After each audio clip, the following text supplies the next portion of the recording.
ቢስሚላህ አልሐምዱሊላህ ሰላቱ ወሰላሙ አላ ረሱሊላህ ሰለላሁ ዐለይሂ ወሰለም። ሼክ አህመድ ተውሂድ የባህል ሕክምና ማዕከል።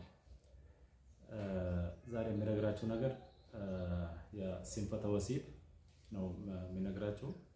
ያው የሱ መድኃኒት እኛ ጋር አለ። ያው መድኃኒቱ የሚያደርገው ናቹራል ነው። ምንም ክኒን ምናምን የለው። ያው ናቹራል ነው። የባህል ሕክምና ነው። ቶሎ ብሎ የሚወጣ ያው ስፐርሙ እንዳይወጣ ያቆያል ማለት ነው። አንድ ሌላ ደግሞ ጥንካሬ ሲነሳ ራሱ የሆነ ጥንካሬ ከሌለው እኮ የሆነ ችግር ነው። ስለዚህ ያ ጥንካሬ ያመጣል፣ እንዲጠነክር ነው የሚያደርገው።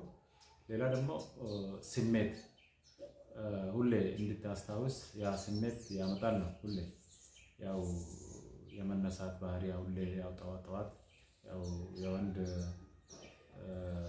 እንትን ስለሆነ ግዴታ ነው። ስለዚህ ያ ሶስት መድኃኒት ነው። አንዱ ከመረቅ ጋር መረቅ የዶሮ መረቅ እንዴት እንደሚወጣ መረቁ ደግሞ ወይና አሰራሩ ለየት ይላል። እሱም እነግራችኋለሁ። እዛ ውስጥ ተጨምሮ ነው የሚጠጣው። አንዱ ደግሞ ከማር ጋር ነው። አንዱ ደግሞ ወይ አንዳንድ ሰው የማይፈልግ ደግሞ ከወተት ጋር ጨምሮ መጠጣት ይችላል፣ መረቅ የማይፈልግ ሰው።